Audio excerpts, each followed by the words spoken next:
All right, we're gonna try the second 8 now. So hopefully the guitar's in tune this time. So it starts off again, a measure of D minor 7, and what I'm kind of doing is using the 3 5 7 9 of the chord, going up to like a D minor 9, which is actually an F major 7, right? D minor would be D F A C, D minor 9, D F A C E. So if you just go from the third, F A C E.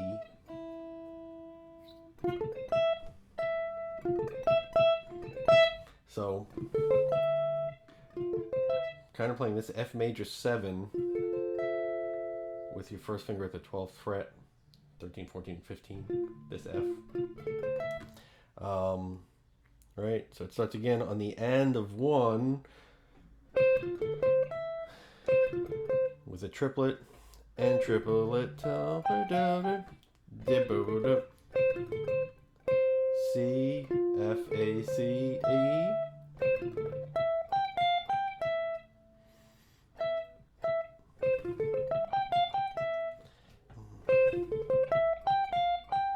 That would be on the G7, that E. Right, so on the G, you're landing on the 13th,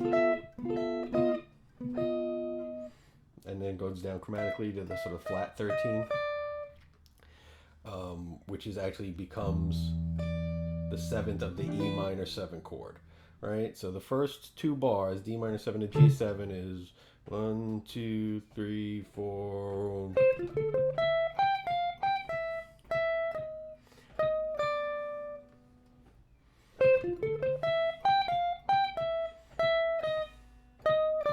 So you're in the 12th position, 11th, and then down to the 10th for the E minor 7. Now what we're doing on the E minor 7, I have a series of triads that basically fill over it, which is like a G major triad, which is be the 3 5 7 of E minor. So it's sort of G major triad, F sharp minor 7 triad, which would be the 9, 11, 13 of E minor 7. Then an E minor triad itself. Then basically you have like a D triad over the A change, the A chord in measure 4, which is kind of like A13 suspended to A7 sharp 5, because I have the F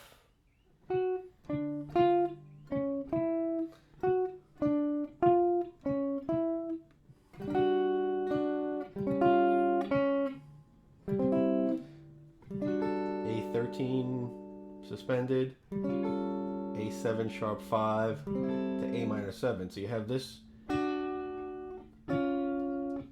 sort of chromatic motion with the thirds, right? So the first 4 bars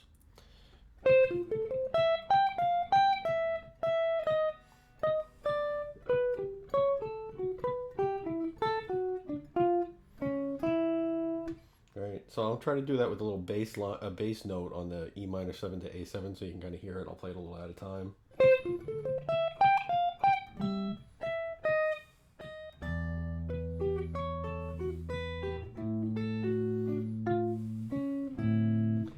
And then you land on that E on the end of 4 in that measure. Again, hitting upbeats kind of moves things along a little bit better. So you hit the end of 4. It seems like a nice sort of jumps you into the next measure, anticipating a little bit. It's, Hal Galper calls this forward motion if you focus on upbeats. Starting lines on upbeats. So we again, the first time we hit that A minor 7, we had the A minor triad with the 6th to the 5th of the D7, or the 9th to the root of the A minor. So here we kind of have the same idea, except we're going from the 3rd, because we start the line on the 5th. We have the 3rd, the 5th below, the 5th of A minor E, and then again that B to A,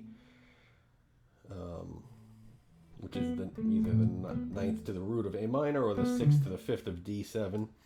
And then on the A minor 7, a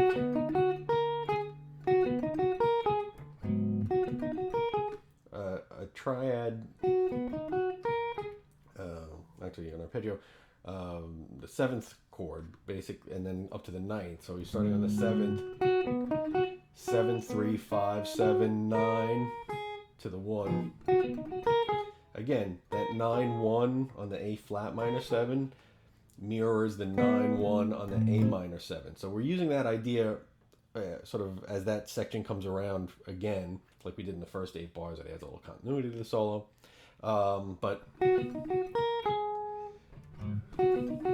So in the fourth position to play that, let's see, right? In the fourth position, A flat minor 7. And that resolves to C major 7. But what I do here, instead of going down to the, like that's the line that resolved the first time, resolved from the A flat down to the G. What I'm going to do is that arpeggio up to the ninth is basically a B major 7 arpeggio. In this case, C flat major 7, because it's a C flat on the A flat minor 7. So I'm going to move that up a half step to C major 7. In the fifth position, here's your C triad, C, E, G. Let me see what my line actually is. Yeah.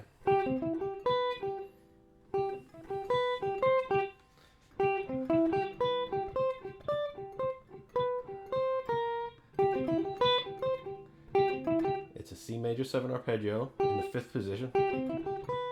And then B, C, B, G, C, G, D, G, C, G, B, G, C, B flat.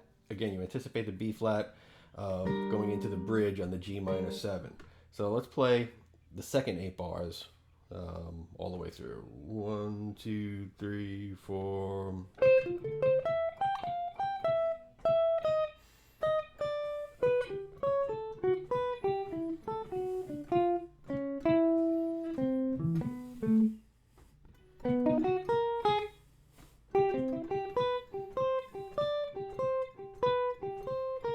So after that C major arpeggio, you can switch up to sort of the 7th position.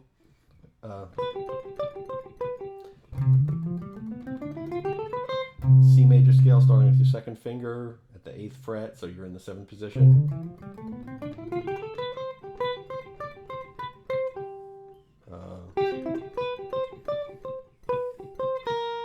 And then we'll get to the bridge next.